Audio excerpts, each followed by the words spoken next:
መንፈሳዊ በዓልን ምክንያት አድርጎ ዘፈን የሚያዘጋጅ ሰው ዘንድ ስትሄድ ክርስቲያን አይደለም እንዴ? በእውነት የተወለደልህ ክርስቶስ ነው። ክርስቶስ በሌለበት ቦታ ሄደህ እንዴት ክርስቶስን ልታከብረው ትችላለህ? የተጠመቀልህ ክርስቶስ ነው። ክርስቶስ ባልተጠመቀበት ስፍራ ሄደህ ጥምቀትን እንዴት ልታከብር ትችላለህ? የተነሳልህ ክርስቶስ ነው። ክርስቶስ እንበላለን፣ እንጠጣለን፣ እንዘፍናለን፣ እንጨፍራለን፣ እናጨበጭባለን። ከዛ ወደ አመንዝራነት፣ ወደ አለሌነት፣ ወደ ባዝራነት እስክንቀየርላቸው ድረስ ይጠብቁ። ከዚህ ቀን ድንግልናውን ያጣ ሰው እኮ ስንቱ ነው መሰላችሁ? በዚህ ቀን መስከር የተለማመደ ሰው እኮ ስንቱ ነው? በመንፈሳዊ በዓል ሰበብ ማለት ነው። ክርስቲያን ሆኖ ኦርቶዶክስ ሆኖ እስኪ ተመልከቱት። በእውነት ነውር አይደለም እንዴ? በመንፈሳዊ በዓል ሰበብ ከበሮ የሚደበድቡም ሰዎች አሉ። ዝም ብሎ ትምህርትም እየተሰጠ እንደው ቤተክርስቲያኒቱን የማይሰሟት ማለት በጀርባ ሆኖ እነሱ ያስነኩታል። ላበሰንዝ ላይ ተንጠፈጠፈ አይደለም በክብር የምታገኘው በሚገባ ሆነ ስላገለገልክ ነው። በቃ በመንፈስ ቅዱስ መሞላት ባለብን ቀን በወይን ጠጅ ተሞልተን በመንፈስ ቅዱስ መስከር ሲገባን በወይን ጠጅ ሰክረን ወድቀን የታየን ሰዎች እኮ ልንኖር እንችላለን። ነውር አይደለም? ሰሞን ለዚህች ቀንማ በሰክር፣ ለዚህች ቀንማ ባመነዝር፣ ለዚህች ቀንማ እንዲባደርግ የሚባል ነገር የለም። በዋልድባ አይዘፈንም፣ ዘፈን የለም ሲጀመር። ዘላለማዊ መብልና መጠጥ ተሰጥቷል እኮ። አንተ እኮ እንደ እስራኤል እንኳን የሚሞት በግ አይደለም ይመጣል፣ ህያው የሆነ በግ ለዘላለም በልተነው የማንጨርሰው ምግብ ነው የተሰጠን። ስለዚህ እግዚአብሔር ቤተሰቦች መንፈሳዊ በዓላት ግን ቤተክርስቲያን ባለችን መንገድ ነው ማክበር ያለብን። ቤተክርስቲያን ባዘዘችው መንገድ ነው ማክበር ያለብን። በእውነት መንፈሳዊ በዓልን ሰማይና ምድር የማይወስኑት አምላክ በስጋ ተወስኖ መታየቱ ይሄ ተአምር ነው። እሳት በስጋ ተጠቅልሎ መታየቱ ይሄ ተአምር ነው። ድንግል በድንግልና ጸንሳ መገኘቷ ይሄ ተአምር ነው። ከድንግል በስጋ መወለዱም እንዲሁ ተአምር ነው። ግራ ስለሚገባኝ ነው፣ አንዳንድ ጊዜ ስለሚጨንቀኝም ነው። እውነት ለመናገር አንዳንድ ነገሮች እየተጨማመሩ እየተቀጣጠሉ በሄዱ ቁጥር መንፈሳዊነታቸው ይቀርና ወደ ስጋዊ ፍትወት የሚያደሉ የሆኑ ሲመጡ መንፈሳዊ ይዘቱ ይቀርና መጨረሻ ላይ ወደ ምን ይገባሉ ማለት ነው? ህዝባዊ በዓላት ወደ መሆን የመለወጥ እድላቸው በጣም ሰፊ። ማንኛውም ሰው በተዘክሮ ቢኖር መልካም ነው። በየትኛውም ጊዜ ሲበላም ሲጠጣም ሲነሳም ሲተኛም በየትኛውም ጊዜ ያለ ተዘክሮተ እግዚአብሔር እንዳይኖር ቅዱሳት መጻሕፍት ያስጠነቅቃሉ። ከኃጢአት መዳን የሚችለው ከእንደዚህ አይነት ግልብጥብጥ ከሆኑ ስሜቶች መውጣት የሚችለው አንድ ክርስቲያን እግዚአብሔር ማሰብ ሲችል ነው። ግብፅን በሞት የመታ እግዚአብሔር፣ በመቅሰፍት የመታ እግዚአብሔር እነሱን ከመቅሰፍት የታደጋቸው የፋሲካ ዕለት በታረደው በግ ነው። ያ በግ ለነሱ ለመዳናቸው ምልክት ነው። ከመቅሰፍት የዳኑባት ቀን ስለሆነች ያችን ቀን ያከብሯታል። አብረን መከራቸውን እንሳተፋለን። መቃኔተ ስቃይ ነው እየተመለከተ በመጋዝ የተተረተረ ሐዋርያ አለ፣ በባህር የተጣለ አለ፣ ቆዳውን የተገፈፈም አለ፣ አንገቱን በሰይፍ የተቀላም አለ፣ በስደት የተጋዘ ቁልቁል የተሰቀለም ደግሞ አለ። መንፈሳዊያን በዓላትን ስናከብር ከበዓሉ የምናገኘውን ጸጋና በረከት እያሰብን እንጂ በበዓሉ ቀን የምናገኘው ስጋዊ ተድላና ደስታ በማሰብ እኮ አይደለም በዓል ለማክበር የምንወጣው። ስለምናርደው ስለምናወራረደው ስለምንጥለው ጠጅ ስለምንጥለው ጋሬዳ ለምንድን ነው የምንጨነቀው? የእግዚአብሔር ቤተሰቦች ይሄ ነው በእውነት የመንፈሳዊ በዓላት አከባበራችን በዚህ መልኩ ነው መሆን ያለበት። ስነስርዓት በሚፈጸምበት ሰዓት ቤቱ ተኝቶ ያልቀረ ያ ስነስርዓት ያላመለጠው ሰው ማነው? ያም ስላመለጠው ደግሞ ያዘነ የተጸጸተ ሰው ከኛ መካከል ስንት ሰው አለ? በእውነት ብዙዎቻችን ተኝተን አርፍደን በቃ ካህናቱ ባርከው ጨርሰው ከዛ በኋላ ጸሎቱም ትምህርቱም አብቅቶ ውሃ በሚረጭበት ሰዓት ጸበሉ በሚሰጥበት ሰዓት ምን መጣ ሰዎች አለ። በጨለማ ለሚኖር ሕዝብ ታላቅ ብርሃን ወጣለት እያል ደስ ብሎን እንድናከብር እኮ ነው የእግዚአብሔር ቤተሰቦች። በጨለማ እንድናከብረው የታዘዘው እኮ ለዚህ ነው እንጂ ቸኩለን እኮ አይደለም። ለመብላት ቸኩለን ይመስላችኋል? መድኃኒት ተወልዶ ወደ ምድር ወርዶ እንዴት እኛ ልንተኛ እንችላለን? እግዚአብሔር በምድር ሰው በሰማይ በታየበት በዚያ ሰዓት እንዴት ልንተኛ እንችላለን? የጌታን በዓል እንደ ጌታ ስርዓት እንደ ጌታ ቃል ያከበረ ከኛ መካከል በዓል ነው።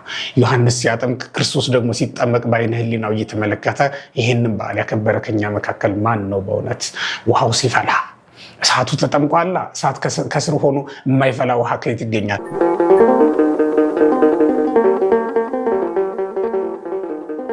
አንድ አምላክ በሚሆን በአብ በወልድ በመንፈስ ቅዱስ ስም እያመንኩና እየተማጸንኩ ጀምራለሁ። የተወደዳችሁና የተከበራችሁ የልዑል አምላክ የሕያው እግዚአብሔር ቤተሰቦች በያላችሁበት የእግዚአብሔር ሰላም ይደርሳችሁ እላለሁ። እንደምን ሰነበታችሁ? ጤና ይስጥልን። እንግዲህ ዛሬ ከበዓል ማግስት ነውና የተገናኘ ነው። ያለፈው የልደት የጥምቀት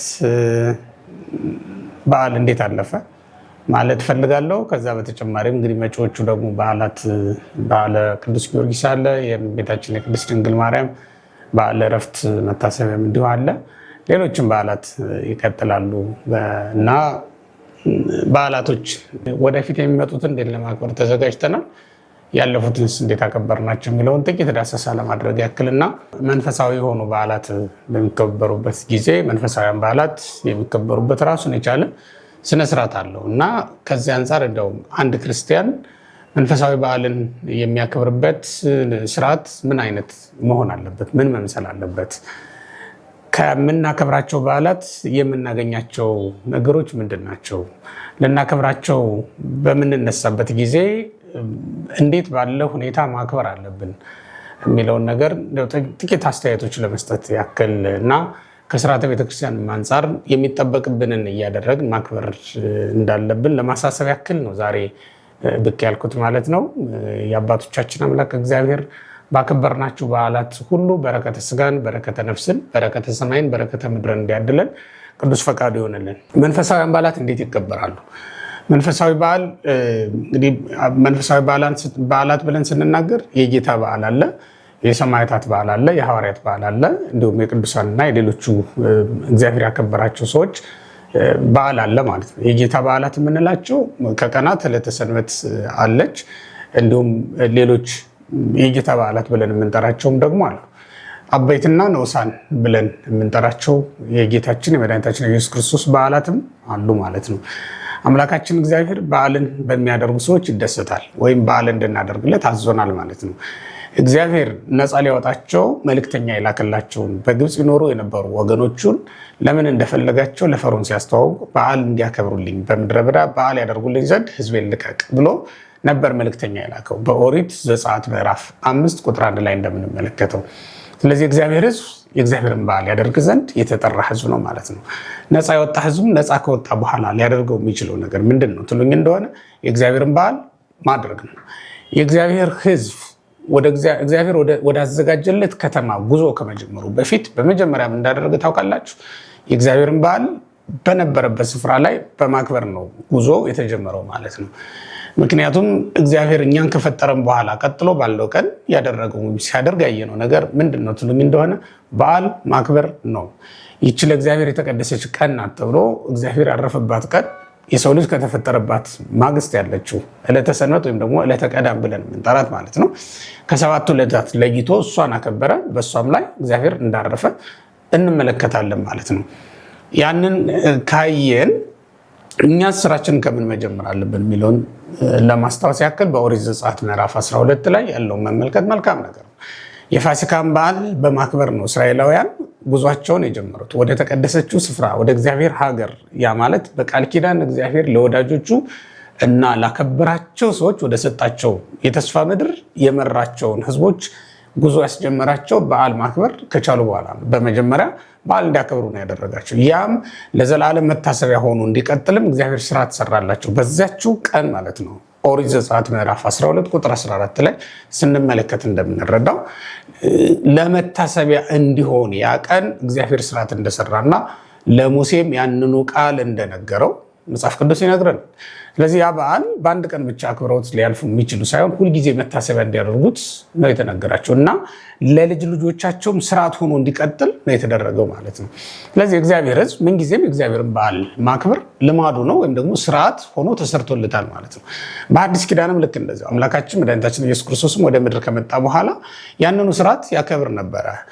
ከእናቱና ከዘመዶቹ ጋር ለበዓል ወደ ኢየሩሳሌም ይወጣ እንደነበረ በሉቃስ ወንጌል ምዕራፍ 2 ላይ ተጽፎ ስለምናነብ ማለት ነው። ለዚያውም በሌዋውያን ሕግ ያይደለ ራሱ ኢየሱስ ክርስቶስ በራሱ ስርዓት ይሄድ እንደነበረ። ምክንያቱም የሌዋውያን ሕግ ከ20 ዓመት በታች ስለማይፈቅድ ነው። በዓል ለማክበር አንድ ወንድ ልጅ ወደ ኢየሩሳሌም መውጣት የሚጠበቅበት በዓመት 3 ጊዜ የሚያከብሯቸውን በዓላት ለማክበር መውጣት የሚጠበቅበት ከ20 ዓመት በኋላ ነበር። ይህም በኦሪት ዘጸአት ምዕራፍ 23 ላይ ስንመለከት እግዚአብሔር በዓመት 3 ጊዜ በዓል እንዲያደርግለት ህዝቡን አዟል። እነዚያም በዓላት ለማክበር ከተለያዩ ከተሞች ይኖሩ የነበሩት ያን ጊዜ እስራኤል በዝሮት ስለነበረ ይኖሩ የነበሩት ከግሪክ የመጡ ነበሩ፣ ከሌላም ሀገር የመጡ ነበሩ። ከሮም እና ከትልልቅ ከተሞች ተበታትነው ይኖሩ ከነበሩበት በሶሪያም በሌላም ሀገሮች ይኖሩ ነበር እና ከዛ ሁሉ ተሰብስበው መጥተው እግዚአብሔርን በዓል ያከብሩ ነበር እስራኤላውያን። ያንን የሚያከብሩትን በዓል ሲያከብሩ የተመረጠላቸውም የተፈቀደላቸው የዕድሜ ክልል አለ። ኢየሱስ ክርስቶስ በ12 ዓመቱ ነበር በዓሉን ወጥቶ ያከበረው ማለት ነው። ከዚያን ጊዜ ጀምሮ በዓል ያከብር የነበረው መድኃኒታችን ኢየሱስ ክርስቶስ እስከ መስቀል ቀን ድረስ ማለት ነው እስከ ቀራንዮ ድረስ በዓል በማክበር ላይ ነበር የተገኘው። ይህም በአይሁድ ስርዓት ነው ያንን ያከበረው እንጂ በአዲስ ኪዳኑ ስርዓት አይደለም ያንን ያደረገው። በአዲስ ኪዳን ስትሉኝ እንደሆነ በአዲስ ኪዳንማ ራሱ ኢየሱስ ክርስቶስ እረፍት ሆኖልናል፣ ወይም ደግሞ በዓል ሆኖ ተሰጥቶናል እኛ ማለት ነው።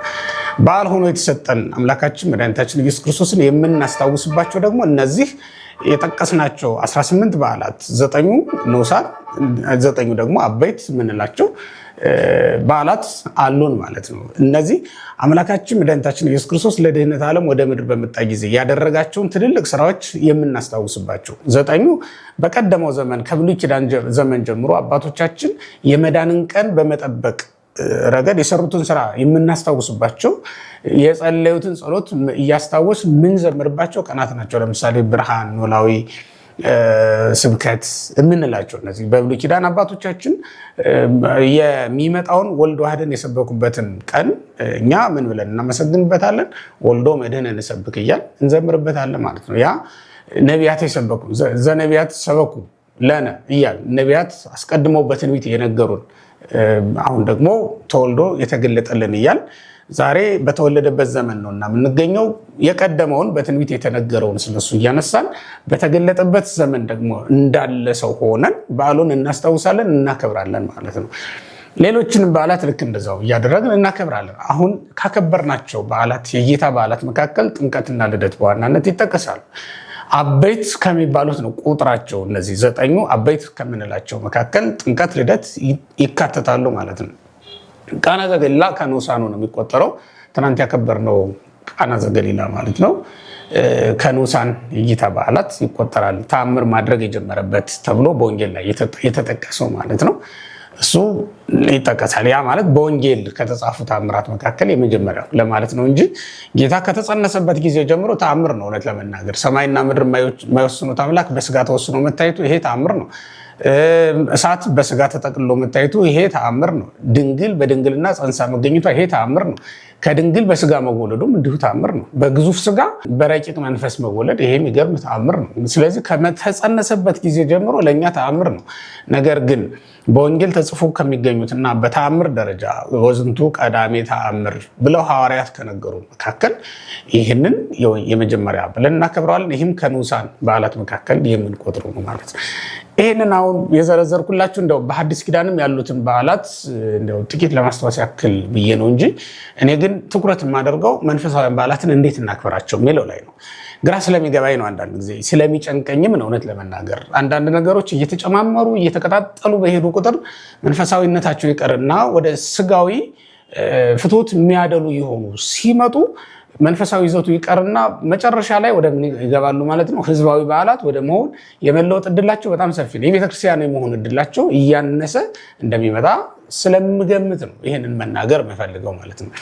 አንድ መንፈሳዊ በዓል ግን በህዝቡ ዘንድ ሲከበር ክርስቲያናዊ ስነስርዓትን አሟልቶ መከበር እንዳለበት ይሰማናል። ይሄ ማንኛውም ሰው በዓል ሲያከብር የሚሄድበትን በዓል መስሎ ማክበር ግዴታ ነው።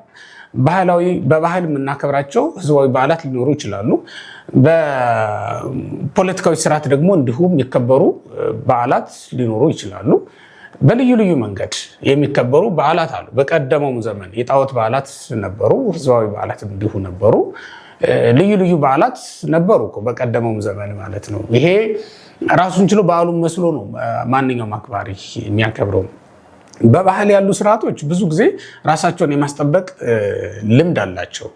አለባበሳቸውን ያስጠብቃሉ። የበዓሉን ኩነት እንዲሁ በዓሉን እንዴት ባለ ኩነት መከበር እንዳለበት የሚያስጠብቁበት ሁኔታ በጣም ጥብቅ ነው። ብዙ ጊዜ የባህል በዓላትን አይታችሁ ከሆነ የአካባቢ የማህበረሰብ በዓላትን አይታችሁ ከሆነ ማህበረሰቡ እነዚያን ጠብቆ በስነ ቃል ሊሆን ይችላል፣ በአለባበስ ሊሆን ይችላል፣ በድርጊት ሊሆን ይችላል በዓሉ እንዴት መከበር እንዳለበት ጠብቆ ያቆየበት መንገድ አለ። አሁንም ሲጠበቁ ታያቸዋላችሁ።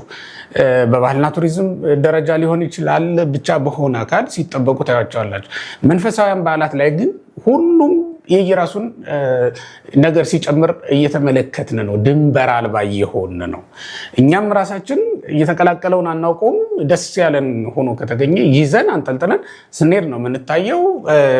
የሆነ አካል ደግሞ አስቦበት የሚሆን ሳያስብበት ጨምሮብን የሚሄድ የሆነ ነገር አለ። ስለዚህ መንፈሳዊ በዓልን በምናከብርበት ጊዜ እንዴት ሆነን ማክበር አለብን የሚለውን ነገር በመጀመሪያ መንፈሳዊ በዓላት ጥቅማቸው ምንድን ነው የሚለውን ነገር መንፈሳዊ በዓል ጥቅሙ ምንድን ነው ካላችሁን፣ የመጀመሪያው መታሰቢያ ነው።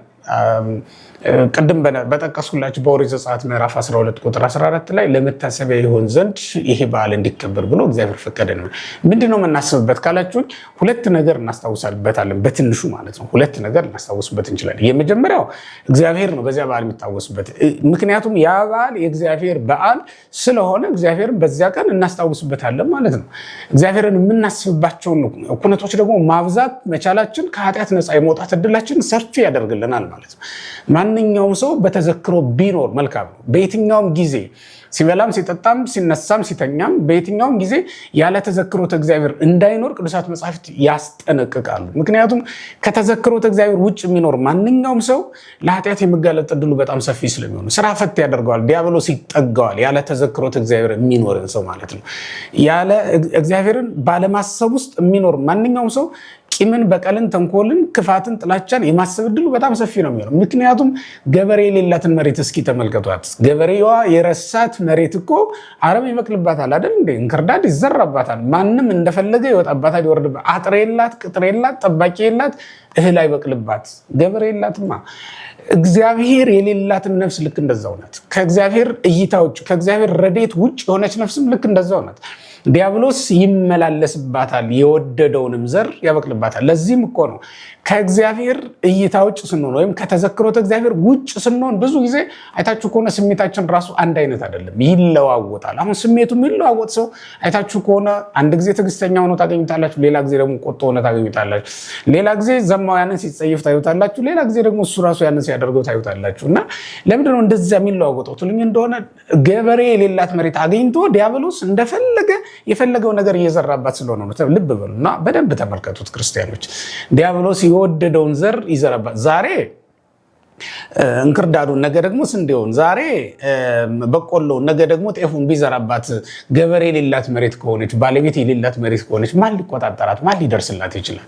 ስለዚህ ክርስቲያኖች አንድ ሰው ስሜቱ ራሳችን ብንሆን፣ አሁን ይህን መልእክት እየሰማችሁ ያላችሁ ሁላችሁ እናንተም ብትሆኑ ስሜታችሁ በየጊዜው በየደቂቃው የሚለዋወጥባችሁ ከሆነ ዲያብሎስ ክፉኛ ተጠግቷቸዋል ማለት ነው። መዳኛው መንገድ ምን እንደሆነ ታውቃላችሁ? በተዘክሮተ እግዚአብሔር መኖር ነው። እግዚአብሔር እኔን ይወደኛል፣ እግዚአብሔር የኔ ባለቤት ነው፣ እግዚአብሔር የነፍሴ ጌታዋ ብሎ ማሰብ አለበት አንድ ክርስቲያን። እና ለእግዚአብሔር እንድትገዛ አብሮኝ ነው ያለው እግዚአብሔር ብሎ ማሰብ አለበት ሁልጊዜ ማለት ነው። እና ከኃጢአት መዳን የሚችለው ከእንደዚህ አይነት ግልብጥብጥ ከሆኑ ስሜቶች መውጣት የሚችለው አንድ ክርስቲያን እግዚአብሔርን ማሰብ ሲችል ነው። እነዚህ በዓላት ደግሞ እግዚአብሔርን ለማሰብ በጣም አስፈላጊ ነገሮች ናቸው። እግዚአብሔርን ለማሰብ በጣም አስፈላጊ ነገሮች ስለሆኑ ይህን ማድረግ ይጠበቅብናል ማለት ነው። በዓላትን ማክበር ይጠበቅብናል ማለት ነው። በበዓላት ቀን በእውነት ማን ነው አሁን የጥምቀት ስንሄድ በቃ ቤተክርስቲያን እንሄዳለን፣ ስለ ክርስቶስ እንማራለን፣ ክርስቶስ እናስታውሳለን። በአይነ ህሊናችን የተጠመቀውን ክርስቶስን ዮሐንስ ሲያጠምቀው ክርስቶስ ደግሞ ከታች ሆኖ ሲጠመቅን የልዑሉን ከታች መሆን የትሑቱን ደግሞ ከላይ መሆን እየተመለከትን እንደነቃለን አይደል እንዴ? ዮርዳኖስ መሸሻዋንና በዚያ ቀን የተደረጉ ነገሮችን በሙሉ እያዳመጥን እየሰማን እንውላለን ማለት ነው። ያ እኛን ይቀድሰናል እና እግዚአብሔር የምናስብባቸው ቀናት ስለሆኑ በዓላትን ማክበር ይጠበቅብናል። ይህ አንዱ ነገር ነው ከምናስብባቸው ደግሞ መታሰቢያ ይሁኑ ተብሎ ከተሰራባቸው ምክንያት አንዱ። ሁለተኛው ደግሞ እግዚአብሔር በዛ ቀን ለእኛ ያደረገውን ነገር የምናስታውስበት ነው። ለምሳሌ እስራኤል የፋሲካን በዓል ሲያከብሩ ምን ማለታቸው ነው? ከፈርዖን እጅ ያዳናቸው፣ ግብፅን አስለቅቆ ለርስታቸው ያበቃቸው፣ ከግብፅ አፈለሳቸው፣ በርስታቸው ላይ ደግሞ አምጥቶ ተከላቸው። ግብፅ የስደት ምድራቸው ነበረች። የሚኖሩባት ሀገር ኢየሩሳሌም ደግሞ የቃል ኪዳን ምድራቸው ናት። ከስደት ሀገር ወደ ቤታቸው የመለሳቸውን እግዚአብሔርን ያስታውሱበታል ማለት ነው። በዚያውም ላይ ግብፅን በሞት የመታ እግዚአብሔር፣ በመቅሰፍት የመታ እግዚአብሔር እነሱን ከመቅሰፍት የታደጋቸው የፋሲካ ዕለት በታረደው በግ፣ ያ በግ ለነሱ ለመዳናቸው ምልክት ነው። ከመቅሰፍት የዳኑባት ቀን ስለሆነች ያችን ቀን ያከብሯታል ማለት ነው። ዛሬ በዚህ ምድር ላይ በተለያዩ ዓለማት የነፃነት ቀን ብለው የሚያከብሩ አገራት አሉ። በእኛ ሀገር የድል በዓል እንደምናከብረው ሁሉ ማለት ነው የአድዋ በዓልን የድል በዓል ብለን እንደምናከብረው ሁሉ በሌሎች ሀገራት ደግሞ የነፃነት ቀን በሰለጠኑ ዓለማት ሳይቀር ይከበራል። ምዕራባውያንን ጨምሮ ማለት ነው የነፃነት ቀን ብለው ያከብራሉ። አሁን ይሄ የሚከበረው ለምንድን ነው ካላችሁ በባርነት ውስጥ ነበር። ከዚች ቀን ጀምሮ ግን ነፃነት ተሰጠን፣ ነፃነት አገኘን ብለው ነው የሚያከብሩት አይደል? መንፈሳዊ በዓልም ልክ እንደዛው እስራኤል የነፃነታቸው ቀን እንደሆነ ያከብሩታል። ዛሬ የምናከብራቸው መንፈሳዊ በዓላት ነው። አሁን ጥምቀትን አከበርናል። በጥምቀቱ ምን ስላገኘን ነው? መንፈሳዊ ልደትን ስላገኘን አይደል? ጌታ ጥምቀትን የመሰረተልን እኛ ከእግዚአብሔር በመንፈስ እንድንወለድ ስለፈለገ ነው። በልደቱም እንደሰታለን፣ በልደቱም እናከብራለን። ለምን? እግዚአብሔር እኛን መስሎ ወደ ዓለም የመጣበት ቀን ነው። እግዚአብሔር ወደ ዓለም ከመጣ እኛ ወደሱ መሄዳችን የማይቀር ጉዳይ እንደሆነ እናስባለን። በዚህ ደስ ይለናል። ወደኛ የመጣው እኮ እኛን ወደ አንተ ልትወስደን ነው። ወደኛ የመጣው እኮ እረኛ እንደሌላቸው በጎች ጠፍተን ተቅበዝበዝን ስላገኘህን ነው፣ ተመስገን ለማለት ያንን በዓል እናከብራለን ማለት ነው። እረኛችን ሲመጣልን ደስ ይለናል። በጎች የእረኛቸውን ድምፅ ሲሰሙ ወደ እረኛቸው እንደሚሰበሰቡት ማለት ነው። ተኩላ የሚያሯሩጣቸው በጎች እረኛቸውን ያገኙ እንደሆነ ከተኩላ አፍ ያድናቸዋልና በእረኛቸው ይጽናኑበታል። እረኛቸውን ተጠግተው ይቆማሉ ማለት ነው። ስለዚህ እኛም እረኛችንን አግኝተናልና በዚያች ቀን በእውነት ሁላችንም ወደ ክርስቶስ ሰብሰብ ብለን በዓሉን እናከብራለን ማለት ነው። እንግዲህ መታሰቢያነቱ እንዲህ አይነት ነገሮችን ለማስታወስ ለማሰብ የሚረዳን ስለሆነ ነው ማለት ነው። እኛ በእግዚአብሔር ፊት የታሰብንበት እግዚአብሔርን በእኛ ዘንድ ደግሞ የሚታሰብበት ቀን ሆኖ ያልፋል ማለት ነው። ያ መንፈሳዊ በዓል። ሌላውና ሁለተኛው ደግሞ በዓላት ጥቅማቸው ምንድን ነው ትሉኝ እንደሆነ በዓላት ሌላው ጥቅማቸው ስለ እግዚአብሔር መማር የምንችልባቸው ቀናት ስለሆኑ ነው። ቤተክርስቲያን ስለ ክርስቶስ ወንጌል በሚገባ መስበክ የምትችልባቸው ቀናት የበዓላት ቀናት ናቸው። ይህም ማለት ምንድነው? ለምሳሌ የመጀመሪያው ቀን ስብከት የተሰበከው በበዓል ቀን 3000 ነፍሳትን ያመኑት ልብ በሉ። 3000 ነፍሳት በአንድ ጊዜ በአንድ ቀን ንስሐ ገብተው እንዲጠመቁ ያበቃቸው ቀኑ የበዓል ቀን ስለነበረ ነው። የሐዋርያት ሥራ ምዕራፍ 2 ቁጥር 5 ላይ ተመልከቱት። ቀኑ የበዓል ቀን ስለነበረ ሰዎችም ለጸሎት እየተጉ በዚያ ቦታ ላይ ስለነበሩ የተገኙት በዚያች ቀን ያችኑ ትምህርት ሰምተው ሁሉም ንስሐ ገብተው በአንድ ቀን 3000 ነፍሳት ወደ ጌታ መቅደስ ወደ እግዚአብሔር ተመለሱ ማለት ነው። ተመልከቱ፣ ለብዙ ነፍሳት መዳን ምክንያት የሚሆኑ ቀናት ናቸው ማለት ነው በዓላት። ምክንያቱም ቤተክርስቲያን በዚህ ቀን ወንጌል ትሰብካለች። ቤተክርስቲያን በዚህ ቀን የእግዚአብሔርን ቃል ትናገራለች። የንስሐ አዋጅ ይታወጃል። የመዳን ቀን ነውና ለሚድኑት ሁሉ ስጋውና ደግሞ ይፈተታል፣ ይሰጣል። ስለዚህ በዓላትን የሚያከብር ማንኛውም ሰው በዚህ ቀን ምን ስለሚደረግለት ነው? በወንጌል ስለሚሰማበት፣ ቃል እግዚአብሔር ስለሚማርበትና ለመዳን የሚበቃበትን እድል ስለሚያገኝበት መንፈሳዊ በዓልን ሊያከብር ይገባዋል ማለት ነው። አንዱ ጥቅሙ ይሄ ነው የመንፈሳዊ በዓል። ሌላው የመንፈሳዊ በዓል እንዲሁ ተጨማሪ ጥቅም ምንድነው ትሉኝ እንደሆነ በዓሉን ከምናከብርለት አካል ጋር በመንፈስ መገናኘት የሚያስችለን ስለሆነ ነው። መንፈሳዊ በዓልን ስናከብር የምናከብርላቸው አሁን ቅድም ብለናል እንድናከብራቸው የታዘዙ በአንቀጸ በዓላት አባቶቻችንም በፍትሐ ነገሥት ላይ ያዘዙን ወይም ደግሞ ያስቀመጡልን እንድናከብራቸው የታዘዙ በዓላት አሉ። ከነዚያ መካከል የጌታ በዓል አንዱ ነው። የሐዋርያት በዓል ሁለተኛው ነው። የሰማዕታት በዓል ሶስተኛው ነው። እንዲሁም የእመቤታችንና የሌሎች ቅዱሳን በዓላት ደግሞ እንዲሁ ይኖራሉ ማለት ነው። በእነዚያ ቀናት በዓሉን የምናከብርለትን ቅዱስ እንመስላለን ወይም ደግሞ ከሱ ጋራ በመንፈስ እንገናኛለን ማለት። በነገራችን ላይ በዓላቸውን የምናከብርላቸው ቅዱሳንም ቢሆኑ በዚያ ቀን መጥተው አብረው ከኛ ጋራ በዓሉን ያከብራሉ ማለት ነው። በአባ ብንያሚን ታሪክ እንደምንመለከተው የእስክንድርያ ፓትርያርክ ናቸው። አባ ብንያሚን ማለት የአባ መቃርስን በዓል እያከበሩ በነበረ ጊዜ ቅዳሴ ቤቱን ነው እያከበሩ የነበሩ። ታላቁ መቃርስ በቤተ መቅደሱ በአንዱ ክፍል ላይ ተገኝቶ ነበር ይላል። ተመልከቱት። የሚከበረው በዓል የቅዱስ መቃርስ ነው። መቃርስ ማለት በግብፅ የገዳመ አስቄጥስ አባት ነው ቅዱስ መቃርስ። በዚያ ቀን በዓሉን እያከበሩ በነበረ ጊዜ ቅዱስ መቃርስ በአጸደ ነፍስ ያለው ታላቁ መነኮስ ወይም ጻድቅ አባት መጥቶ በበዓሉ ላይ ተገኝቶ ነበር ይላል። በሌሎችም በጌታም በዓላት ልክ እንደዚያው አምላካችን መድኃኒታችን ኢየሱስ ክርስቶስ ሁላችንንም ከእልፍ አእላፍ መላእክት ጋር መጥቶ ይጎበኘናል ብለን ስለምናስብ ስለምናምንም ይሄን አምነን እናደርገው። በመላእክትም በዓላት ቢሆን ማለት ነው። መላእክት በዓላቸው በሚከበርበት ስፍራ ላይ መጥተው ይጎበኙናል ብለን አምነን በመንፈስ ከነሱ ጋር ሆነን በዓሉን ልናከብር ይገባናል ማለት ነው። ሰለስቱ ደቂቅን እንደጎበኘ ቅዱስ ገብርኤል እኛንም መጥቶ ይጎበኘናል ብለን አምነን ነው የምናደርገው። ይሄ እግዚአብሔርን ለሚያምኑ ሰዎች ሁሉ የሚደረግላቸው ነገር ስለሆነ ምንም ጥርጥር የለንም። በዚህ በዓላቸውን ከምናከብርላቸው አካላት ጋር እንዳንዱ ሆነን ልናከብር ይገባናል ማለት ነው። ሌላው የመንፈሳዊ በዓል ደግሞ ሌላው ጥቅሙ ምንድነው ትሉኝ እንደሆነ የጻድቁን ወይም ደግሞ የሰማዕቱን አለበለዚያም የሐዋርያውን ገድል ወይም ምስክርነት በመስማት እኛም መንገዳቸውን ለመከተል የሚያበቃን ስለሆነ ሐዋርያው ቅዱስ ጳውሎስ እንዲህ ይላል በዕብራውያን መልእክቱ ምዕራፍ 13 ስትመለከቱት ተዘከሩ መኳንንቲክሙ ዘነገሩክሙ ቃለ እግዚአብሔር ቁጥር 7 ላይ ነው ያለው።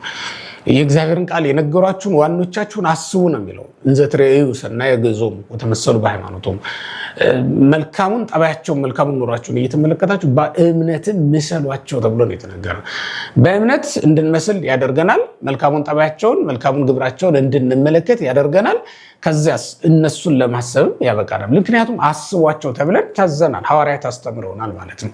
ስለዚህ ሰማዕታትን በምናስብበት ጊዜ የሰማዕታትን ገድላቸውን እንሰማለን፣ የሄዱበትን መንገድም እንመለከታለን። እግዚአብሔርን ማገልገል እንዴት ጭንቅ እንደሆነች፣ የእግዚአብሔር መንግስት ያለ ጭንቅ እንደማትወረስ በዚህ መረዳት እንችላለን።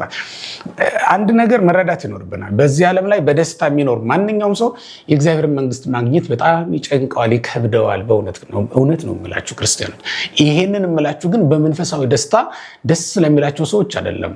በስጋዊ ደስታ ደስ ብሏቸው መኖር ለሚፈልጉ ሰዎች የእግዚአብሔርን መንግስት ማግኘት በጣም ከባድ ነው የሚሆነው።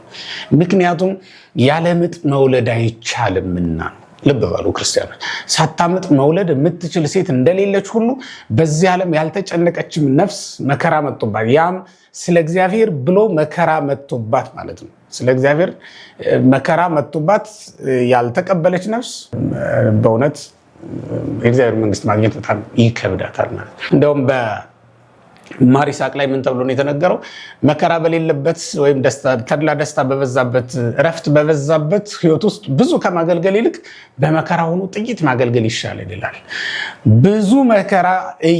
ጥቂት መከራ እየተቀበሉ ጥቂት መጸለይ የተሻለ ነው። በምቾት ውስጥ ሆኖ እየተቀማጠሉ ብዙ ከመዘመር፣ ብዙ ከመጸለይ፣ ብዙ አገልግሎቶችን ከማድረግ በላይ ብዙ ምጽዋት ከመስጠት በላይ ማለት ነው።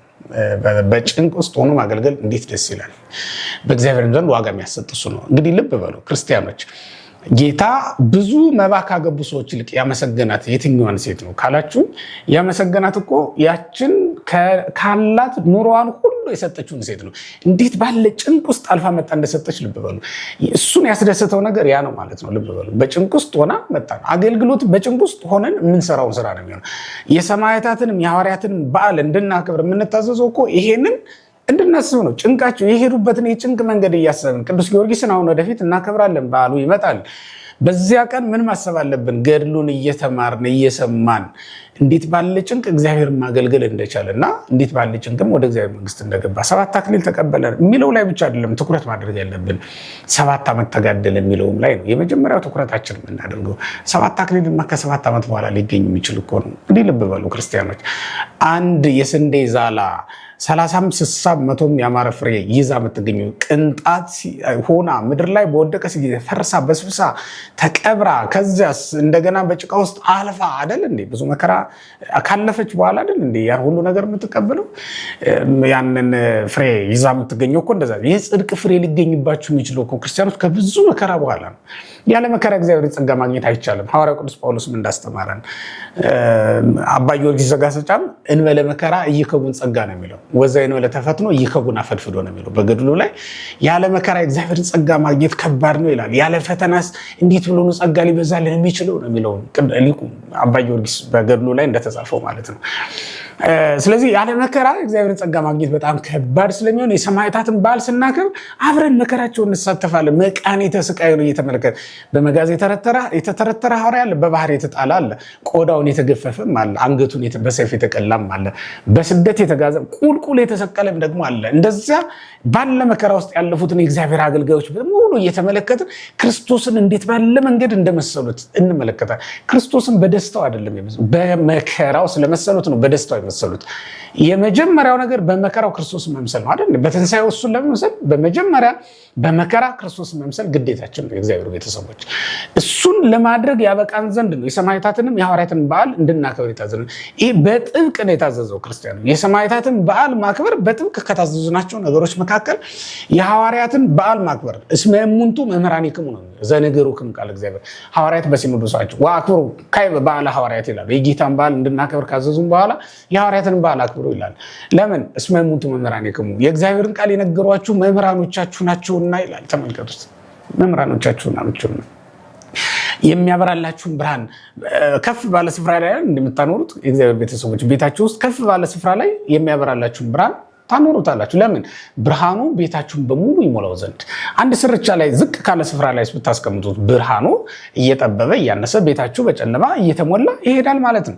የሰማዕታትንም የሐዋርያትንም በዓል ስናከብርና ከፍ አድርገን ስናከብራቸው እኮ መብራቶቻችን ስለሆኑ ነው። ልብ በሉ እግዚአብሔር ቤተሰቦች፣ መቅረዙን ከፍ ካለ ስፍራ ላይ ያኖርከው እንደሆነ ብርሃኑ ቤትህን ይሞላዋል። መቅረዙ ሐዋርያት ናቸው። ብርሃኑ ደግሞ ላያቸው ላይ ያለው ኢየሱስ ክርስቶስን በእነሱ አድሮ ያለው እና በእነሱ ላይ ያደረው ክርስቶስ ሕይወታችንን ያበራት ዘንድ እኛም መቅረዙ የሆኑትን የብርሃኑ የክርስቶስ መገኛ የሆኑትን ሰማዕታትን ሐዋርያትን ከፍ አድርገን እናከብራቸዋለን ማለት ነው። ስለዚህ ስናከብር ከምናገኛቸው ጥቅሞች መካከል አንዱ መከራቸውን መሳተፍና መንገዳቸውን መከተል እንዲያስችለን ሆነን መገኘት ነው። እንግዲህ በዓላቸውን ስናከብር ከምናገኛቸው ጥቅሞች መካከል ነው። ይሄንን ካልኳችሁ እንዴት አድርገን እናክብር ነው በዓሉ? በእውነት አንዳንዴ ክርስቲያኖች የክርስቲያን በዓል እያከበር እንደ አሕዛብ ማክበር የለብን። ይሄ ማለት በመብል በመጠጥና በጭፈራ በዘፈን በዳንኪራ የሚከበል መንፈሳዊ በዓል በፍጹም የላትም ቤተክርስቲያኒቱ። በዓል በምን ይከበራል? በመዝሙር ይከበራል። በዓል በምን ይከበራል? እግዚአብሔርን በማሰብ ይከበራል። በዓል በምን ይከበራል? መንፈሳዊ በዓል እንዴት ይከበራል ካላችሁ እግዚአብሔርን በፍጹም እርጋታ ውስጥ ሆነን መንፈሳዊ በዓላትን ልናከብር በፍጹም ይገባናል ማለት ነው። ያ ማለት በእውነት ክርስቲያኖች እኛ መንፈሳዊያን በዓላትን ስናከብር ከበዓሉ የምናገኘውን ጸጋና በረከት እያሰብን እንጂ በበዓሉ ቀን የምናገኘው ስጋዊ ተድላና ደስታ በማሰብ እኮ አይደለም በዓል ለማክበር የምንወጣው። ስለዚህ እኛ ለምንድን ነው በበዓል ቀን በዓሉን ስለማክበር በምናስብበት ጊዜ ሁሉ አዲስ ልብስ ለመልበስ ለምንድን ነው የምንጨነቀው? ስለምናርደው፣ ስለምናወራርደው፣ ስለምንጥለው ጠጅ፣ ስለምንጥለው ጋሬዳ ለምንድን ነው የምንጨነቀው? የእግዚአብሔር ቤተሰቦች ይሄ ነውን በእውነት የመንፈሳዊ በዓላት አከባበራችን በዚህ መልኩ ነው መሆን ያለበት ብላችሁ ታስባላችሁ? እንደዚያ እኮ አይደለም። መንፈሳዊ በዓል ለማክበር በምናስብበት ጊዜ አሁን ስለምንለብሳቸው ልብሶች፣ ስለምንመገባቸው ምግቦች እንጨነቃለን። ወይም ስለምንጠራቸው ባልንጀሮቻችን፣ ባልደረቦቻችን ልንጨነቅ እንችላለን። መች ነው በእውነት የእግዚአብሔርን ጸጋ ለብሰን በዓላትን የምናከብረው? መች ነው ነዳያንን ጠርተን በዓል የምናከብረው? መች ነው ከእግዚአብሔር ጋር በመንፈስ ተገናኝተን በዓላችንን የምናከብረው? መንፈሳዊያን በዓላትን በመንፈሳዊ ስነስርዓት ማክበር የምንጀምረው መች ነው? በእውነት የጥምቀት ዕለታውን ሂዱ የተማረ ስንት ሰው ነው? በእውነት ሰው ሊኖር ይችላል፣ ግን በመጀመሪያ ስለ ጥምቀቱ በዓል ንገሩም ብሎ የተማረ ሰው ስንት ይሆን? ሂዶ በመጠመቂያው ስፍራ ደስ ብሎት ውሃ የተረጨ እንዲሁም መዋኘት የሚቻልባቸው ቦታዎች ከሆኑ ደግሞ ገብቶ የዋኘ ሰው ሊኖር ይችላል። ግን አስቀድሞ ጸበሉ በሚባረክበት ሰዓት መጥቶ አብሮ በጸሎት ቆሞ ክርስቶስን በማሰብ በዚያ ሰዓት ለጸሎት እኮ ውሃውን ለመባረክ ካህናቱ በሚቆሙበት ጊዜ ሲጸልዩ አብሮ የቆመ ሰው እኮ ክርስቶስ ሊጠመቅ በዮሐንስ ፊት ቆሞ ከዮሐንስ ጋር ሲነጋገር የነበረበትን ሰዓት እያስታወሰ እኮ ነው የሚቆሙ። ልብ በሉ። ያችን ሰዓት ነው የምትመስለው። ክርስቶስ ከዮሐንስ ጋር ማቴዎስ 3:13 እስከ 16 ያለው ነው ስንመለከት ዮሐንስና ኢየሱስ ክርስቶስ ሲነጋገሩ ነበር አይደል? ያችን ሰዓት እኮ ነው የሚያስታውሰው። ካህናቱ እዚያ የሚሰጡት አገልግሎት፣ በውሃው ዳር ላይ ቆመው የሚያደርጉት አገልግሎት በጠቅላላ ያንን ነው የሚያስታውሰው። ስለዚህ ያ ስነስርዓት በሚፈጸምበት ሰዓት ቤቱ ተኝቶ ያልቀረ ያ ስነስርዓት ያላመለጠው ሰው ማነው? ያም ስላመለጠው ደግሞ ያዘን የተጸጸተ ሰው ከኛ መካከል ስንት ሰው አለ? በእውነት ብዙዎቻችን ተኝተን አርፍደን በቃ ካህናቱ ባርከው ጨርሰው ከዛ በኋላ ጸሎቱም ትምህርቱም አብቅቶ ውሃ በሚረጭበት ሰዓት ጸበሉ በሚሰጥበት ሰዓት ምን መጣ ሰዎች አለ። ምን ማለት ነው? በእውነት ክርስቲያኖች ቤተክርስቲያኒቱ እንዴት ጥንቅቅ አድርጋ ስርዓቱን እንደሰራችሁ ተመልከቱት። የበዓሉን ስናከብር አብረን በበዓሉ ዕለት ልናስባቸው የሚገቡ ነገሮችን ማሰብ እንድንችል ነው። ሰዓቱን ራሱ ሳትለውጥ ያደረገችው ስርዓቱን ተመልከቱት። የጥምቀት፣ የልደት፣ የትንሣኤ ሰዓታቱ ራሱ አይቀየሩም። በተከናወኑባችሁ ሰዓታት ለምሳሌ የልደት ቅዳሴ ለምንድን ነው እኩለ ሌሊት የምንቀድሰው ከተባለ ጌታ የተወለደበትን ያንን ሰዓት መለወጥ ስለማትፈልግ ነው ቤተክርስቲያን። ለምን ስሜቱ ራሳችን እኛ ወደ ቤተልሔም እንደሄዱት እንደ ሰብአ ሰገል ሆነ እንድናከብር ነው የሚፈለገው። በቤተልሔም ጌታ በተወለደበት ሰዓት ሌሊት ነበረ፣ ጨለማ ነበረ፣ በግርግም ተጥሎ ነው የነበረው አይደል እንዴ? ፀሐይ ባልነበረችበት ሰዓት የወጣው ፀሐይ ኢየሱስ ክርስቶስን እያሰብን እውነተኛው ፀሐይ አሁን ወጣልን፣ በቀን ከሚወጣው ፀሐይ ይልቅ እኛን የሚያብራን የሚያደምቀን ፀሐይ አሁን ወጣልን፣ የምንሞቀው ነፍሳችንን የሚያሞቃት ፀሐይ አሁን ወጣልን እያል በደስታ እንድናከብር እኮ ነው። በጨለማ ውስጥ ሆነን በጨለማ ለሚኖር ሕዝብ ታላቅ ብርሃን ወጣለት እያል ደስ ብሎን እንድናከብር እኮ ነው። የእግዚአብሔር ቤተሰቦች በጨለማ እንድናከብረው የታዘዘውም እኮ ለዚህ ነው እንጂ ቸኩለን እኮ አይደለም። ለመብላት ቸኩለን ይመስላችኋል እንዴ? አይደለም። በኩለ ሌሊት ተነስተን የምናመሰግነው መስዋዕት የምንሰዋው እኮ በዚያው ሰዓት ስሜቱ እንዳለ ቤተልሔም እንዳለን እንዲሰማን እኮ ነው። ድንግሊቱ የወለደችበት ሰዓት ያ ነው። እኩለ ሌሊት ላይ ነው። እረኞች የዘመሩበት ሰዓት ያ ነው። ከእረኞች መካከል እንዳንዱ ሆነ እንድታከብሩ ነው። በእውነት በዚያ ሰዓት ይሄ በዓል እንዲከበር ይሄ ስነ ስርዓት እንዲከወን የታዘዘለት ግን ተኝቶ የሚያደርግ ክርስቲያን አለ። በእውነት በጣም ነው የሚያሳዝነው። ድንግሊቱ ወልዳ በዚያ ሰዓት የወለደችውን ድንግል ለማየት ይሄ ተአምር እንኳን ጠርቶን አንመጣም። በእውነት መላእክት ከሰማይ ወርደው እነሆ ታላቅ የሆነ የምስራች እነግራችኋለሁ፣ ዓለሙን ሁሉ የሚያድነው መድኃኒት ተወልዶላችኋል እያሉ መድኃኒት ተወልዶ ወደ ምድር ወርዶ እንዴት እኛ ልንተኛ እንችላለን?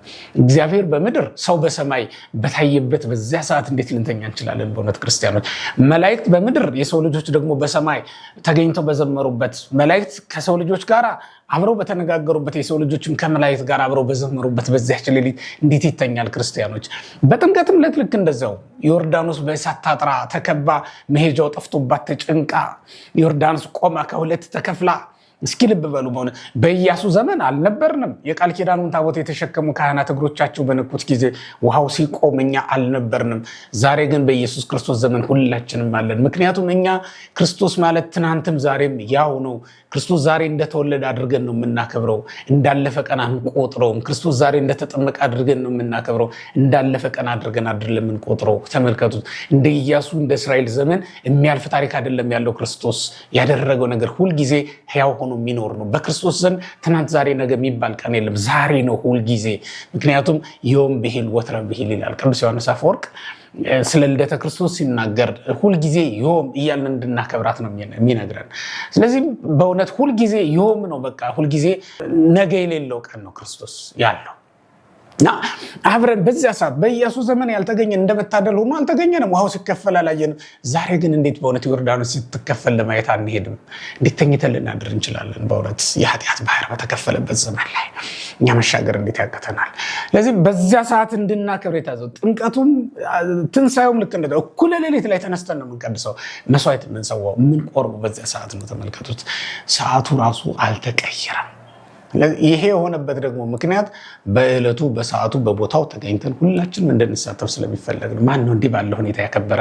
ይህንን በዓል እንዲህ ባለ መንገድ ያከበረ ማን ነው? በእውነት እንዲህ ባለ መንፈሳዊ ስርዓት ያከበረ ከእናንተ መካከል ማን ነው? በእውነት እግዚአብሔር በሚወደው በሚፈቅደው መንገድ በዓሉን ያከበረ ማን ነው? በዘፈን በጭፈራ በዓሉን ያላከበረ፣ በዓሉን ያልታደመ ሰው በዓል ያከበርኩ መስሎት በዘፈን በጭፈራ በዳንኪራ ያከበረ ሰው ሁሉ ላውጥም እስኪል ድረስ እስክስታውን እያወረደ በዓል ያከበርኩ መስሎት የተመለሰ ስንት ሰው አለ መሰላችሁ? በእውነት እግዚአብሔር በምድር ሰው በሰማይ ሆኖ እያየ እየተደነቀ ያከበረ ማን ነው? በእውነት የጌታን በዓል እንደ ጌታ ስርዓት እንደ ጌታ ቃል ያከበረ ከኛ መካከል ማን ነው?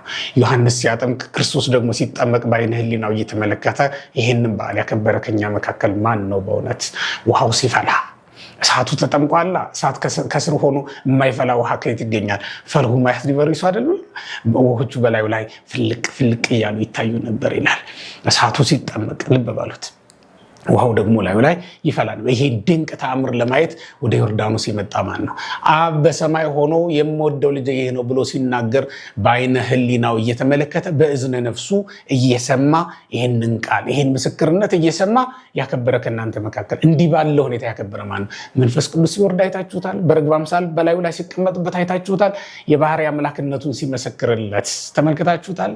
ኢየሱስ ክርስቶስ በእውነት ዛሬ ከድንግል በስጋ ቢወለድም ቅድመ ዓለም ከአብ እንደተወለደ አምናለሁ እያለ ያከበረ ከኛ መካከል ማን ነው? በእውነት በእውነት በባሪያው እጅ ቢጠመቅም እሱ ግን የፍጥረት ሁሉ ባለቤት እንደሆነ አምናለሁ እያለ ይህንን በዓል ያከበረ ከኛ መካከል ማን ነው?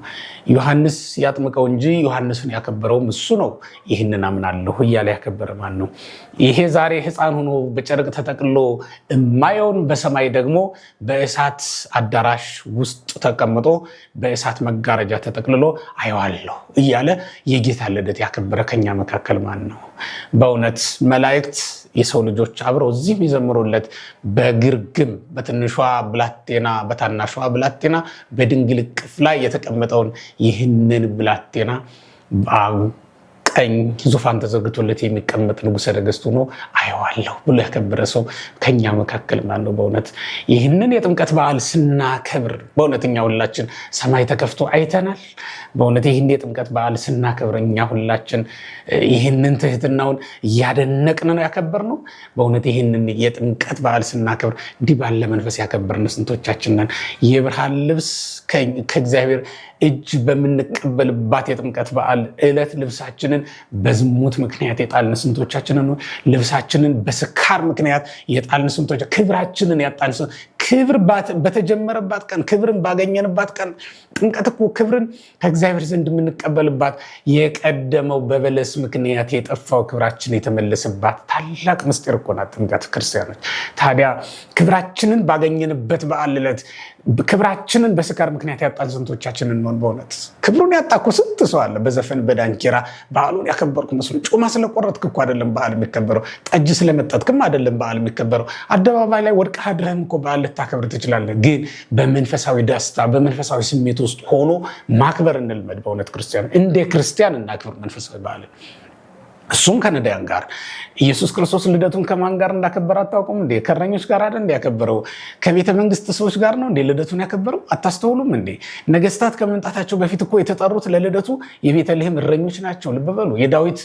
ዳዊት ለእረኝነት ይውልበት በነበረው ሜዳ ላይ ተሰማርተው ይጠብቁ የነበሩ እረኞች፣ በቦዔዝ እርሻ ላይ ያቺ ሴት ሩት የተመረጠችበት እርሻ ላይ በጎቻቸውን መንጋዎቻቸውን አሰማርተው በትጋት የጠብቁ የነበሩ እረኞች፣ የመንጋው ባለቤት እንኳን አይደሉም፣ የመንጋው ጠባቂ እረኞች ናቸው እነዚህ ድሆች። ከነዚህ ጋር ልደቱን አከበረ ኢየሱስ ክርስቶስ።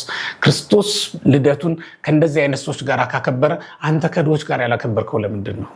እኛ ከምንወዳቸው ከታላላቅ ሰዎች ጋር መርጠን ያከበርነው ለምንድን ነው? እኛ ከታዋቂ ሰዎች ጋር፣ እኛ ከባለጸጎች ጋር፣ እኛ በልተው ጠጥተው ደስ ከሚላቸውና ብናበላቸው ብናጠጣቸው ዝና ያወጣልናል ብለን ከምናስባቸው ሰዎች ጋር በዓሉን አክብረን ይሆናል። እንዲህ ባለ ሁኔታ ጠጅ ተራጭተን ውስኪ ተራጭተን ጠጅ ከፍተን አክብረነው ሊሆን ይችላል።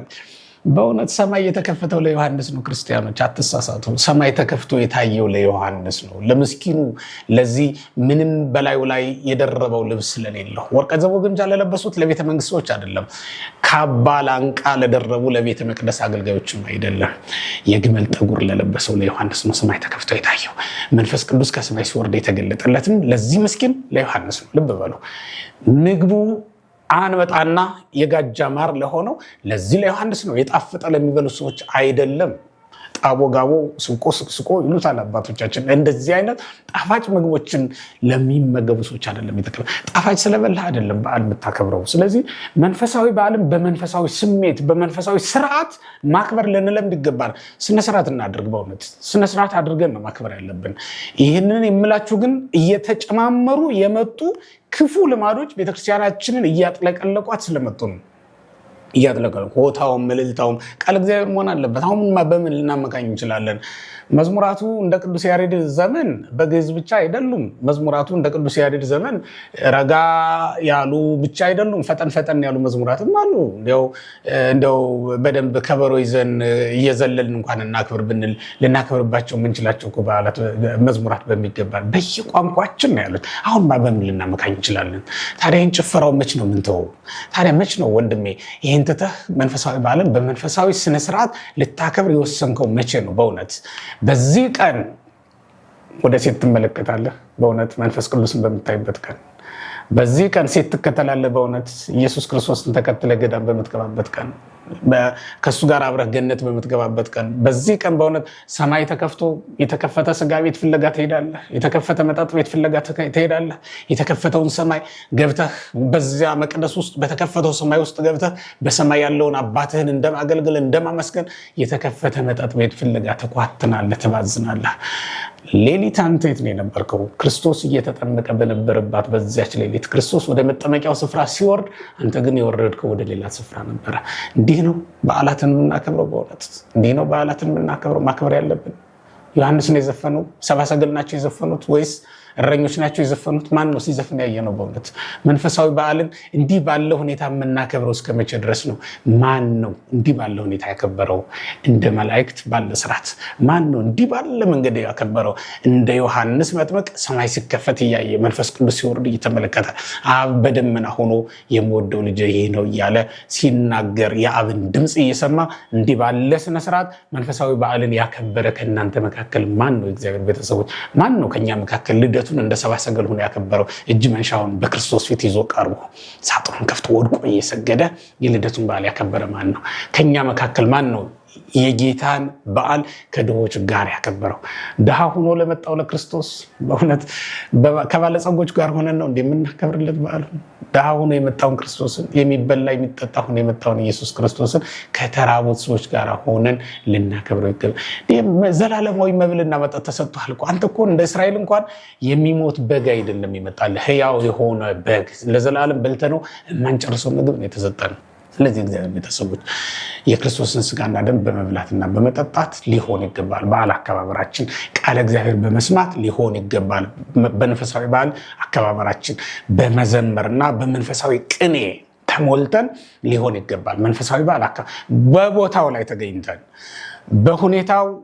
በሁኔታዎች ውስጥ ሆነን ልናከብር ይገባል። ከዛ ውጭ በእውነት ምናልባት እነዚህ ሰዋዊ የሆኑ በዓላት ከሆኑ እንደ ሰውኛው ልናከብር እንችላለን። ይሄ እነዚህ ላይፍ ኢቨንትስ የሚባሉት ማለት ነው። ሞት፣ ልደት እና ሌሎችም ነገሮች በማንኛውም ሁኔታ በእያንዳንዳችን ሕይወት ውስጥ ሊከሰቱ የሚችሉ በዓላት ከሆኑ እንደ ሰውኛው ልናከብር እንችላለን፣ እንደለመድ ነው። መንፈሳዊ በዓላት ግን ቤተክርስቲያን ባለችን መንገድ ነው ማክበር ያለብን። ቤተክርስቲያን ባዘዘችው መንገድ ነው ማክበር ያለብን። በእውነት መንፈሳዊ በዓልን ምክንያት አድርጎ ዘፈን የሚያዘጋጅ ሰው ዘንድ ስትሄድ ክርስቲያን አይደለም እንዴ? በእውነት የተወለደልህ ክርስቶስ ነው። ክርስቶስ በሌለበት ቦታ ሄደህ እንዴት ክርስቶስን ልታከብረው ትችላለህ? የተጠመቀልህ ክርስቶስ ነው። ክርስቶስ ባልተጠመቀበት ስፍራ ሄደህ ጥምቀትን እንዴት ልታከብር ትችላለህ? የተነሳልህ ክርስቶስ ነው። ክርስቶስ ባልተነሳበት ስፍራ እንዴ መቃብሩ አጠገብ ሄደን ትንሣኤውን እናያለን እንጂ እንደ ማርያም መግደላዊት በእውነት እኛ ክርስቶስ ባልተነሳበት ስፍራ ሄደን ትንሣኤውን እናከብራለን እንዴ? በእውነት ነውር እኮ ነው። ስለዚህ እኛ የመጣልን ክርስቶስ የወረደልን ክርስቶስ የተወለደልን ክርስቶስ ባሳየን መንገድ ነው መንፈሳዊ በዓልን ማክበር ያለብን። ነውር ነው።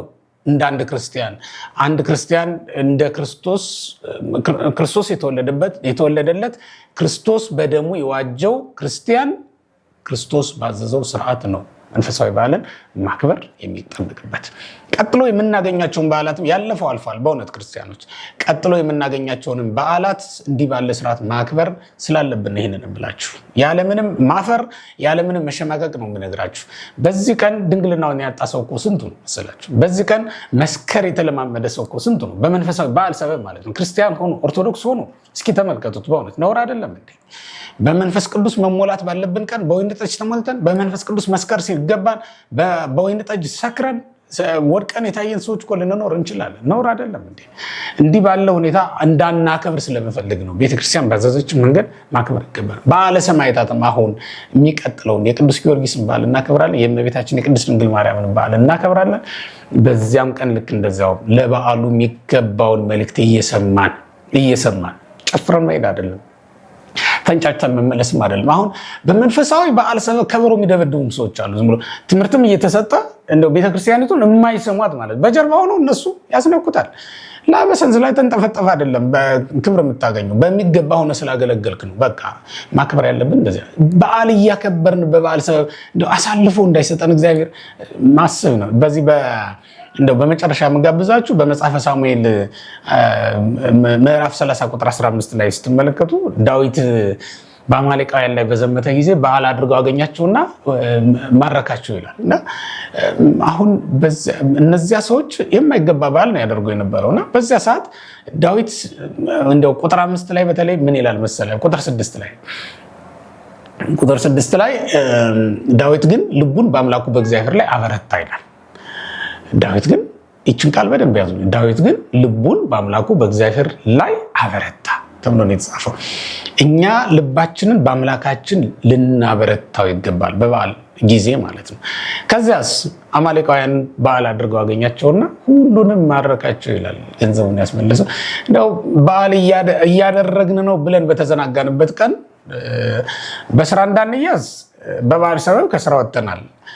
ስለዚህ በመንፈሳዊ ስሜት በመንፈሳዊ ስርዓት ደግሞ እያከበርን ካልሆነ በአጋንንት ቁጥጥር ስር የሟድላችን በጣም ሰፊ ነው የሚሆነው። በጣም ሰፊ። በስራ ቀን ያልሰከሩ ሰዎች በበዓል ቀን ነው የሚሰክሩት። መንፈሳዊ በዓል እንዲህ መሆኛ አይደለም። በእውነት እንዲህ የምናደርግበት አይደለም። በጎ ነገር የምንሰራበት፣ በጎ ትምህርት የምንባርበትና ነፍሳችንን ለነፃነት የምናዘጋጅበት ቀን ነው መንፈሳዊ በዓል። የመንግስተ ሰማያት ምሳሌ እንደሆነ አታውቁም እንዴ? በዓላት እኮ የመንግስተ ሰማያት የሰማያዊ እረፍት ምሳሌዎች ወይም ምልክቶች ናቸው። በመሀል የተሰሩትም ለዚያ ነው። አልፎ አልፎ የሆኑት መንፈሳዊ በዓል እንደዚያ ነው። መንፈሳዊ እረፍት እንደዚያ ነው። አሁን እንድናስታውሱ ነው። በኋላ ግን ለዘላለም የምንኖረው ኑሮ ነው። ያንን የሚያስታውሱ ናቸው። ስለዚህ እንደው እንደ ዳዊት እንደማረካቸው ሰዎች የምንማረክበት ቀን እንዳይሆን። እንደው በዚህ ቀን ለኃጢአት ከተማረክ በጣም ከባድ ነው። ስካርን በዚህ ቀን የለመደ፣ ዝሙትን በዚህ ቀን የተለማመደ፣ ዘፈንን በዚህ ቀን የተለማመደ ደግሞ ምንለው አናጣም። በዋልድባም ይዘፈናል የሚሉ አባባል ደግሞ እናመጣለን። ይሄ እኮ ሌላ ነው። ትርጉሙን አውቀዋል። ይሄ እኮ ሌላ ነው። በዋልድባ የሚዘፈን ሆኖ እንዳይመስልህ፣ እንደዛ አይደለም። ስለዚህ በበዓል ሰበብ በበዓል ሰሞን ለዚች ቀንማ ብሰክር፣ ለዚች ቀንማ ባመነዝር፣ ለዚች ቀንማ እንዲህ ባደርግ የሚባል ነገር የለም። በዋልድባ አይዘፈንም፣ ዘፈን የለም ሲጀመር። እና እንደው በቅጥ ሆነን ማክበር እንዳለብን ይሄንን እምላችሁ ዳዊት እንደማረካቸው ሰዎች እንዳንማረክ። እነሱ በዓል እያከበሩ እያለን የተገኙት የማይጠቅም በዓል ስለነበረ፣ የማይጠቅም በዓል ካከበርን እኛም ልክ እንደዛው ልንማረክ እንችላለን። አጋንንት ነፍሳችንን ይጠባበቁናል እኮ ታውቃላችሁ አይደል? አጋንንት የምንበላበት የምንጠጣበት ቦታ ሆነው እስክንዝልላቸው ድረስ ይጠብቁናል።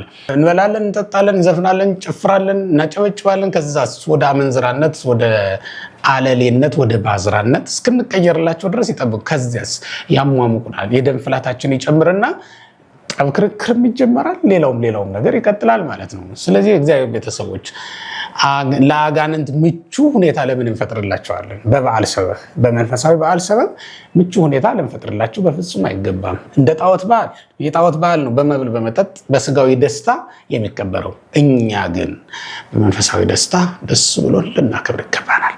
ደስ እያለው ከባህር ወጣ ዮሐንስ። ለምን? የአብን ድምፅ ከሰማይ ሰምቶ መንፈስ ቅዱስ ሲወርድ አይቶ ሰማይ ሲከፈት ተመልክቶ ደስ እያለው ከባህር ወጣ። አገልግሎቱን እንዲህ ባለ ሁኔታ አስቀጠለ ማለት ነው። ክርስቶስን አይቶ እንደሄደው እኛስ ምን ሰምተን ደስ ይበለን? ታሪኩን አልሰማን፣ አልተማርን። ከበሮ ነው ስንመታ የቆየ ነው። በዛ በጀርባ በቤተልሔም በኩል ሆኖ ከበሮ የሚመቱ ሰዎች ስላሉ ነው ይሄንን በነገራችን ላይ እንጂ እኔ እንደው በቤተክርስቲያኒቱ ስርዓት እየዘመራችሁ ያላችሁትን ሰዎች አይመለከትም ይሄ መልእክት። እንዲሁ ታው ሲባሉ እንኳን የማይሰሙና እንዲያውም የአውደ ምሕረቱን አገልግሎት የሚያስተጓጉሉ እባካችሁ እየተባሉ የሚለም ማንን ነው ምን ለምነው? ምን ሊያደርግ መጥቶ ነው እንደሚሆነው እንደሚቀብጠው? በማን ቤት ነው እንደሚዘለለው? እዛ እኮ የመጣነው በመንፈስ ቅዱስ ልንጎበኝ ነው። የመጣንበትን ለምንድን ነው የምንረሳው? ሰው እንዴት ሐኪም ቤት ሄዶ የሕክምና ወረፋውን ትቶ ሌላ ስራ ሊሰራ ይችላል? በፍጹም ሊደረግ የሚችል ነገር እኮ አይደለም። ሰው እንዴት ፍርድ ቤት ሄዶ የማይገባ ነገር፣ ፍርድ ቤት እንኳን የጸጥታ ስነስርዓት አለው እኮ ሳይፈቀድለት ማንም አይናገርም። በምድራዊው ፍርድ ቤት እንዲህ ከተጠነቀቅን ለሰማያዊ ቤት እንዴት የሰማያዊ ዳኛ ቤት እንዴት እንንቀዋለን? እግዚአብሔርን እንደኛ ይነቀዋል? በእውነት እንደኛ ያቃልለው? ስለዚህ ክርስቲያኖች በሚገባ ተጠንቅቀን የእግዚአብሔርን በዓል በእግዚአብሔር ስርዓት፣ በእግዚአብሔር ፈቃድ፣ በእግዚአብሔር ትእዛዝ ልናክብር እንዲገባ ማሳሰብ ፈልጋለሁ። ካለፈው አይችን ዛሬ እንዲህ የተናገርኩት ክርስቲያኖች ለሚመጡ በዓላት ማስተካከያ ቢሆን ብዬ ምናልባት አንድ ሰው ሁለት ሰው ቢሰማኝ አተርፋለሁ ብዬ ይህን ተናግሬያለሁ። የሰማችሁኝ ሰዎች፣ መልእክቴንም የምትቀበሉኝና የምታዳምጡኝ ሰዎች እጅግ አድርጌ ያመሰግናችኋለሁ። እግዚአብሔር ይስጥልኝ። መልካም በዓል ይሆንልን።